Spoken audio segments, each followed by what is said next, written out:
Welcome to Speaking of Faith with Bishop DeDe Duncan Proby of the Episcopal Diocese of Central New York. Thanks for joining us. Hey friends, welcome to the podcast, Speaking of Faith. My name is DeDe Duncan Proby. I am the Episcopal Bishop of Central New York, Canada to Pennsylvania, Utica to Elmira, and I'm joined by Adam Eichelberger, who is our Director of Communications, and we're here to talk about faith. Now, I invite you into this conversation, and it is a conversation. This is not me teaching, or although it would be great if we all learned something, but this is about us having a conversation about our faith and how we might learn together to talk about our faith in this time, in this world. I think it's very complicated. You've heard me say it before, those of you who've listened. There was a time when we talked about don't talk about religion, politics, or money. And boy, that training worked, because the thing we stopped being able to talk about at all were religion, politics, or money. We just lost the ability. And so now to regain that ability to talk at where our conversations are not demeaning or dehumanizing of one another, but we are where we are seeking to a deeper understanding and expressing what is important to us while listening to what's important to someone else. That skill of conversation is what this podcast is about, alongside what it is to be a person of faith. Now, in the Episcopal Church, like in Christianity right now, in the Western Church, we have just had the Easter season, the Easter tide, and we are in the midst of the whole of Eastertide, which is, not just one day, but a whole season in the church. When we talk about the resurrection of Jesus Christ, when we draw close to this empty tomb. And I want to say that there's two things for me that are true about the Easter season. One, I'm not sure we'll ever have a better Easter than Easter of 2020. Now, those of you who are around in 2020, you are currently thinking, I've lost my mind. And I understand that. Could be true. But what I mean by that is, the disciples at the Easter moment were faced with an empty tomb. They were locked in an upper room for fear of the leaders. And there was confusion and sorrow. There was shock and trauma. There's isolation. And in that moment in 2020, we were feeling the same similar things as the disciples. We were right there. And so resurrection, just right away, we can see that it's not about, kind of trumpets even, or flags, which are lovely, and we love those in our Easter celebrations. But resurrection can feel destabilizing and awkward. How do we talk about it? What do we mean by it? And even now in 2026, so many centuries later, still debates rage about, did Jesus really rise from the dead? Or did they just not find the right tomb? Or is this all a big, scam? And so these conversations around what does resurrection mean? And so I want to invite us all to consider that. And instead of sort of leaning into the normal kind of ways we just understand it and don't question it, kind of open up the conversation for, when have we received and experienced resurrection in our own lives? And as people who will die, as people who are not going to literally live forever in this mortal realm, how do we engage with this theme of resurrection? What does that mean in our lives? And alongside that, our faith in this time, how is our faith healing and renewing us in real and substantive ways in the midst of grief, in the midst of a time when there's trauma in the world, in the midst of the time when there's division in our world? How do we draw closer to this understanding of resurrection? I think it's a very complicated thing to talk about. And I really appreciate, I had this in my Easter message, this quote by Frederick Buechner, that the resurrection of Jesus Christ assures us that the worst thing isn't the last thing. And I think that's very comforting. But to think in our own lives, whether we use the metaphor of spring and the dormancy of winter giving way to the blossoms of the spring and the summer, or we think about the seasons of our life, for you, listener, when you talk about the resurrection of Jesus Christ, what is true for you? And how do you talk about it? The second thing about Easter that is true for me is I really love the years in the church calendar when the Gospel of Mark is our gospel reading. I always choose Mark first. Now, those of you who are liturgical people or biblical scholars, you're scratching your heads right now because in the Gospel of Mark, there isn't really a resurrection narrative. The one that is added on was added on centuries later, but in the original text, the Gospel of Mark ends with an empty tomb and they depart in fear. I really appreciate that because I, in my faith, think the resurrection narrative is most powerful in that moment of loss and of empty tomb and of wondering. For centuries, we've tried to throw in academia and knowledge, and we have put everything into that empty tomb. We've tried to fill it with certainty, we've tried to fill it with knowing. I don't think the gospel of Jesus works well when we're relying on our understanding. Like Peter, we're a day late, dollar short, and a little bit left behind. We don't quite get it. So, having an empty tomb and being present to that fear of loss and that pain of loss, and then to know that in our moments of loss, in our moments of dark nights of the soul, that joy does come in the morning, that nothing is lost that cannot be found, is the wonderful sonnet, that God is always, always, always bringing new things to life. That every morning we have a new opportunity to start over. That each day of our lives is a gift. And so resurrection can come in many, many ways, whether it's restoration of a friendship, whether it's our own soul reviving, whether it's in the sunshine of a new day, that resurrection is an ongoing reality in the world. And that resurrection happens after a death.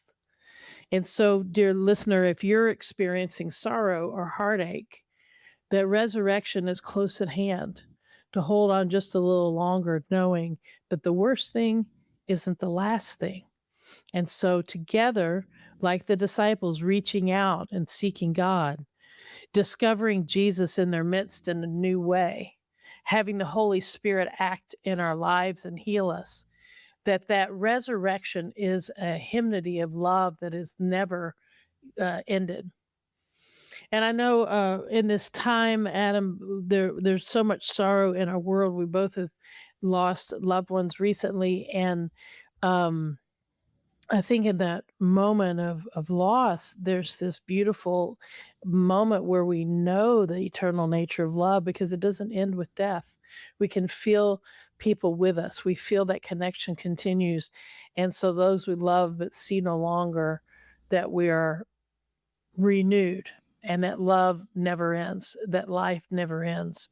And we are part of the ongoing resurrection around us that is greater than our own life and our own mortality. So this is a big conversation. I want to again reiterate that we will not get to, conclusion with it. It's a hard conversation, and it can feel destabilizing because we kind of like certitude. We like to know. I think the resurrection of Jesus Christ is inviting us into curiosity and unknowing, that we can pull away the artifices and be left with the reality that God loves us. God created us. God is with us. And no matter how hard or dark or difficult or grievous the time, God is greater and with us in that moment, in that very moment. So, Adam, I invite you into the lack of certitude in this conversation, the invitation to resurrection. What are some thoughts you have about this? For me, the first thing that jumps out is when we talk about Easter, there's so much, it's like you said, there's so much pageantry Mm-hmm. around it. that we who are in the church have kind of brought to this. And I think rightfully so. I think for a group of people who think that this person who was dead is now alive, did something that no one's ever done, I think it's worth making a big deal about. Mm-hmm. And so I don't think that we're off base with the pageantry that we bring to the conversation of Easter and specifically the resurrection. One of the things that I think that's really natural for all of us to struggle with, and peeling back the curtain a little bit, friends, it's something that I'm struggling with right now too, is it's really hard for me to get to a place where I can celebrate this and bring all that pageantry and life into it when there's so much going on around us that's so hard. And I know sometimes, listener, that feels like we're on the bummer train on the show because we talk about the hard things that go on around us all the time. But I think that it's really important for me, and I don't know if you feel this way, Bishop, to hold these things together. That's one of the great things about our faith, about a belief in Jesus, is that we can be celebrating the resurrection, the most important thing that ever happened, and at the same time be struggling and doubting and feeling these deep things that are going on all around us. So I guess my question, if I was going to have a question about all of this, is how do we navigate that tension? For those of us who are Christians, and listener, if you're not, I think that maybe this can still apply to your life. How do we navigate that tension, especially through the lens of having a Christian faith, of this huge thing that's hugely monumental, that's so pivotal, and also everything's really hard right now? Such a good question. And listener, I invite you to be contemplating what your answer might be, or, your conversation with this. And always, I encourage you to send us your questions, your comments, your feedback, because this is meant to be a conversation, even though obviously you're listening, but we're all conversing together and we're learning together. So do send in your questions and your feedback. One of the things that is true in this is that not knowing can feel like a lack. That not knowing means we're not good enough, or we need to have more faith. I mean, often what we do with faith is we're like, if I just believed more, I wouldn't be sad. If I just trusted in God more, I wouldn't feel destabilized. If I just were a more faithful person, I would know.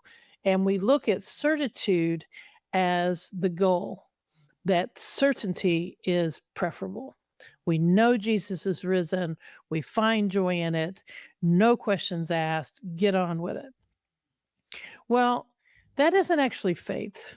That's aspiring to an ideal, or that's, whenever we're certain about God, I think we right away should be questioning ourselves, because God is greater than we can imagine. So when we're certain we know what God thinks, we probably can always say about that. I mean, you never say never or always, but when we think we know what God thinks, we need to put some curiosity in there, because we're not God. This coming Sunday, I mean, we have Thomas, who, the twin, who often people talk about being doubting. Thomas, a few chapters before the passage of the post-resurrection, is the one who says, let us go with Jesus that we may die with him. I mean, this is a zealot. This is somebody who's sold out for Jesus. And when the disciples are locked away for fear of the authorities, he's not there. He's out. He's not locked away. He's not hiding in fear. And we have to, that's kind of a curious thing about this passage we often overlook. And then the disciples gather, and Jesus says to them, his first words, peace be with you. This importance of peace. Jesus invites us to a peacefulness in this resurrection. Here the disciples are afraid and grieving and sorrowing and probably talking about all the ways they failed Jesus. And Jesus appears to them and says, be at peace. And so for us, in our fear and our grief, to know that Jesus comes to us with peacefulness, with a restoration of calm, and saying, look, I've got this. And then for Thomas, he come the next week, they're gathered again, and Thomas this time is with them.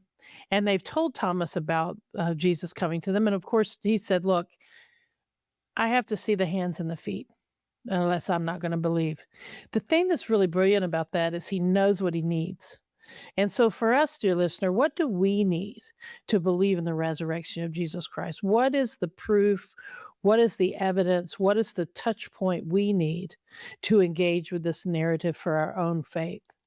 And of course, when Jesus appears, he's like, "Here's my hand and my hands and my feet." And Thomas says, "Oh, now I see you, I believe." And Jesus says these words, "Blessed are those who do not see and yet still believe, who believe without seeing." And we can hear that as a correction or a downgrading of Thomas, or "You bad disciple, you didn't believe when you should have believed." But it's an invitation to all of us that doubt is part of our faith, that not knowing, and of course, Thomas's doubt is he's looking for Jesus as he knew Jesus. He's not believing in transformation or change or a new thing. And we're just like that. We want to see God in the way we see God. So you brought up pageantry and trumpets. When we've been brought up in a church that on Easter we have flags, we wave things, we have flowers, and we have all the deal, it can be destabilizing to say, well, if you strip away all the artifice, what does the resurrection mean in your life, in the reality of your day-to-day existence? How does the transformation, the resurrection, how does that affect who you are and how you talk about God in your own life and your own heart? It is really hard because I don't think we can really get our minds or our hearts around resurrection completely, because we're so accustomed to and acclimated to living and dying. And yet we do experience resurrection in our lives, the renewal that despite all around us, we feel hope. We listen to a song and our spirit soars. And to know that God's eternal love is with us beyond this moment is our faith, that evidence of things not seen. And so when we talk about resurrection, so often the time we're talking about kind of a certitude, or we wish we believed in it, or we wish we knew. But in reality, talking about the resurrection of Jesus is an act of faith in God, that we're yielding to God's love, knowing that God is greater than what is before us. And so it's really, it's such an invitation in this Eastertide to move beyond our fear, our grief, our destabilization, to hope in a God that is new every morning. So I don't know. What are your thoughts about that, Adam? I agree 100%. And it made me think about something that happened literally just the other day. So my family and I have been Mhm. going through a hard time experiencing a loss. And I had this moment where, in all of this really, really sad stuff that's going on, all these times where I've gotten emotional and I've cried, I had this moment where I was in a room with several people who were family to this person that we lost, like my friend's wife and his mom and his sister. We're in this room, and I was lucky enough to just kind of be in this space. And I got a moment where I wasn't involved in the conversation. I wasn't involved in what they were doing, but I just got to kind of stand back and see them talking and see them. And in all of this really bad stuff, I got emotional because this, for me, I didn't recognize it until later, and until we really started talking about this week's episode. That was a real resurrection moment for me. My friend's gone, and there's nothing that's going to Mhm. undo that. But in this moment, I got to see a little glimpse of hope and joy again. And it was so meaningful for me, because I want certainty, Mhm. like you Mhm. talked about before. I think I want that. You're I think right. we all want that. And I Mhm. can't have it. I'm gonna wildly butcher this, but there's a quote that goes, "The opposite of faith isn't doubt. The opposite of faith Mhm. is certainty." There's a guy who's a rapper who's from Syracuse who has a line that says, "The opposite of faith ain't doubt. It's when you get it all figured out." And and for me, that's something that's been, I'm like, I need to Mhm. figure this out. I need to make sense out of all of this. I need to figure out what God's doing in all of this. And then I don't get to know necessarily. I don't. And for me, that's a little bit of a new life. Like, I don't need to cling to this need for certainty. And I think that we get to experience that in the Easter season. Like, God's Mhm. kind of giving us a break and saying, hey, take the pressure off yourself. But what I wanted to ask, this is all getting me to the point of, when we start talking about the resurrection to other people, it can become so Mhm. complicated, because we have all of these, like you said, we've crammed academia into the open Mhm. tomb, into the empty tomb. How do we start having these conversations with the people around? Because again, this That's podcast is called right. Speaking of Yep. Faith. When we speak about the resurrection to people, where do we start having these conversations to not make this an academic pursuit, but a personal encounter, if that makes Well, it's sense? such a good question because it's so hard. I think we, especially in the church, think we need to answer the question, was Jesus raised from the dead, with a very certain, faithful yes. We absolutely know it. Um, and at that point, as you said, it stops being faith. It starts becoming knowledge or something else. Which in one way, I believe Jesus was raised from the dead. How that works, I don't know. What it was like, I'm not sure. Um, could Jesus walk through walls? That's what the Gospels say. I don't know. But what I do know is I have experienced in my life, resurrections where new life has come in unexpected and sometimes impossible ways, and that there is such a thing as being resurrected in, body, mind, or spirit. Now, it's very complicated because very quickly you're running into, are you saying that people can be raised from the dead? And what about people who were brought back from the brink of death? And what about somebody who was dead for a minute but then was revived? And what about, and so you can get in these places, and I think our human mind, we are so caught up in knowing. And we're post Copernican people, to bring in some good, thinking here. We really think we can know stuff that, like, scientifically we observe it, or we know fact that, at 2 o'clock on Tuesday, we're at the supermarket, that's a fact. But knowing is a totally different thing. And especially when you talk about faithful knowing. Faithful knowing is just recognizing there is truth in it. I don't have to be able to hold it in my hand or understand it for it to be true. I can't describe to you the love I have for my family or my loved ones, but I know it to be true.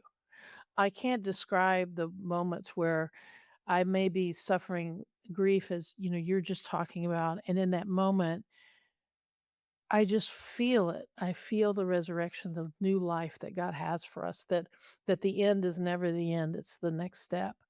And so our faith, to speak about it, to know that probably it's more profound when we talk about it from not knowing. Um, I grew up with a priest. He was my priest until I was about 15. And every Easter, he would haul out, historical, biblical, factual evidence for the resurrection. Like he took it as a mission every Easter to prove the resurrection of Jesus Christ, which I think right away diminishes the resurrection of Jesus Christ. If we can hold it in our hand, then it's pretty mortally defined. But when you talk about the resurrection of Jesus, it's beyond, in the hope of resurrection, and that whatever it may be, we believe God's bigger. That is a really courageous place of living our lives.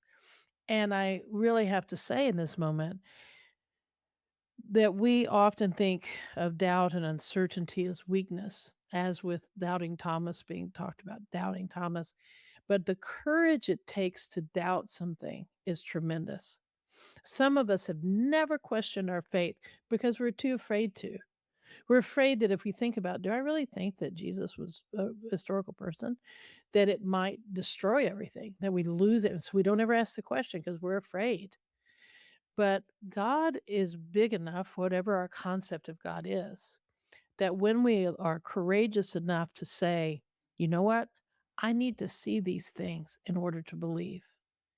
And then to be open to the fact that we may not see something at 2 o'clock on Tuesday at the grocery store, but we may experience it in another way that was beyond our knowing.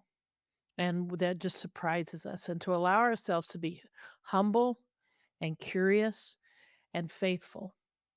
And when we don't believe, to offer that to God and say, I just can't believe right now. I just don't get it. And I give this over to you because I want to believe. I would like to believe that this is all true. But right now, in this moment, I need to just sit in my unbelief a bit and give it over to you and stop pushing so hard to know something I can't know. And what happens in that moment, then what happens next in that moment, to trust that God is greater than our doubt and our fear, that our doubt and our fear will lead us to a more faithful place, and that our faith may be different than we think it should be.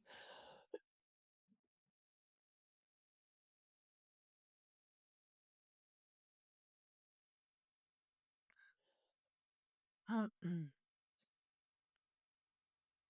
and that our faith may be different than we expect it or think it should be, but it will be more honest and real and true.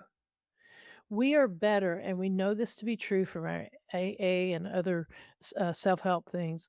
We're better when we love God with all our heart, mind, soul, and strength, when we acknowledge that we're not God. We're more whole when we love our neighbors as we wish we were loved. We find love when we offer love. And so we return to these eternal truths, not with certainty, but with hope, and not with knowing, but with curiosity and humility. And in that, find truth. No, all of that is such a great reminder for us that we don't have to Mhm. overcomplicate it, that we don't have, that we are allowed to sit Mhm. with the doubt. Um, I know that so often we hear, again, I'm going to lean into a little bit of my Catholic upbringing, friends, but I know that many of you remember the name Mother Teresa, Teresa of Calcutta. And one of the things that people thought about this paragon of charity and service is that she's a saint, how we kind of throw around that word. And so much came out about her deep doubts and her deep questions and her deep anger and frustration with God. And I think that there's two schools of thought. I can look at that and be like, oh, well, then if she's like that, I'm never going to make the Mhm. cut.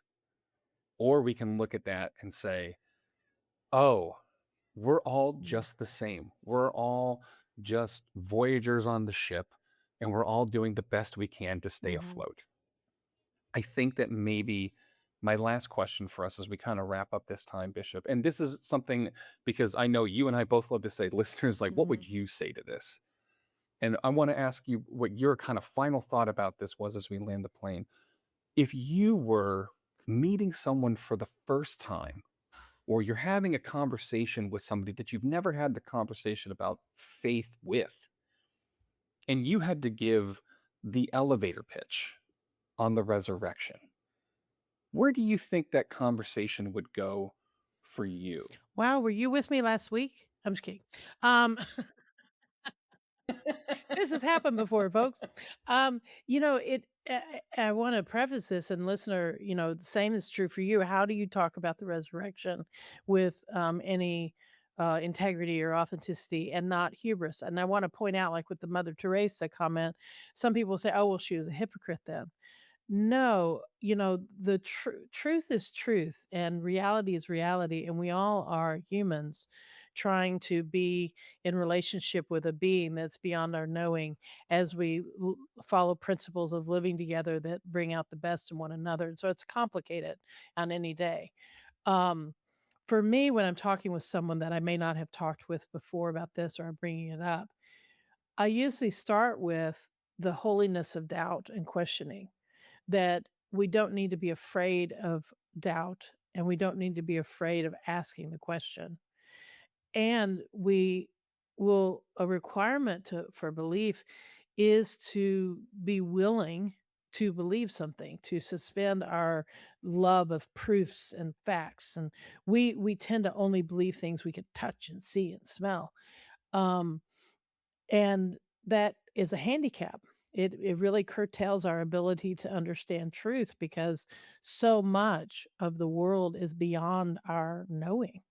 And if we think of like the Artemis astronauts, just are, that's kind of an ongoing reality. And yes, I know there's lots of discussion about whether this is a waste of money or should go to feed people. But anywho, if you look at those pictures of space, they're looking at a planet and a moon. And we know that the universe is expansive, is big. And where is our place in it? It can be overwhelming. So when I'm talking with someone for the first time, or about my faith or about resurrection, I love to start with love, but especially with the feeling we've all experienced at some point in our life where something was broken beyond repair in a relationship, where there was enmity, or where there was hard-heartedness, or the neighbor that we've always been afraid of, that we had an idea of who they were.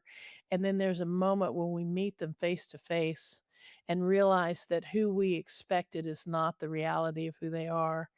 And that warmth that comes through us, that surges through us, and that sense of being drawn close together in forgiveness and having a deeper relationship and a better understanding, that is a little piece of what resurrection is like.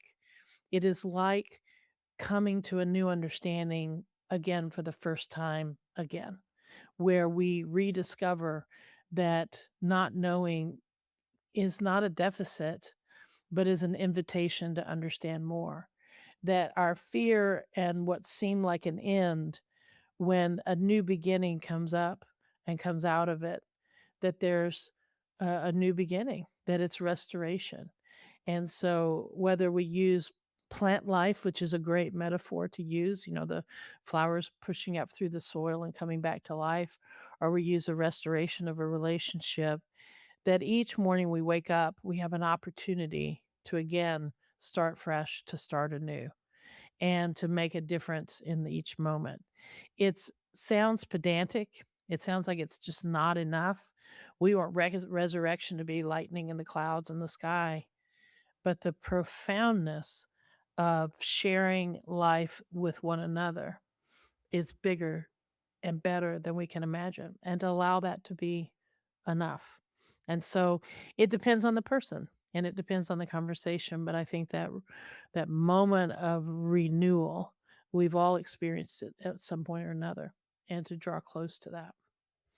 Well, dear friends, this is a big conversation. As I said from the beginning, I wish I had a proof for you. I wish I could hold up a formula and say, here it is, this will fix everything. But I think seeking is the journey. It is about the journey, not the destination. I think that's a truth. And so my hope is for all of us that in this time of resurrection, we'll continue to seek and to understand. I love listening to the story of the resurrection and finding it in my own heart and life. And so I pray the same will be true for you. As you go from this place, I turn this over to you. Have a conversation with someone about resurrection. Have a conversation with someone about what Jesus means to you. And may you be blessed and be a blessing. And until next time, let's keep speaking of our faith. This hurting world needs to know that transformation is possible. Blessings to you. Thanks again for joining us on Speaking of Faith, a production of the Episcopal Diocese of Central New York. Make sure to leave us a review and subscribe wherever you get podcasts. Connect with us online at cnyepiscopal.org, or you can join us on Facebook, Instagram, or YouTube at CNY Episcopal. We'll see you next time.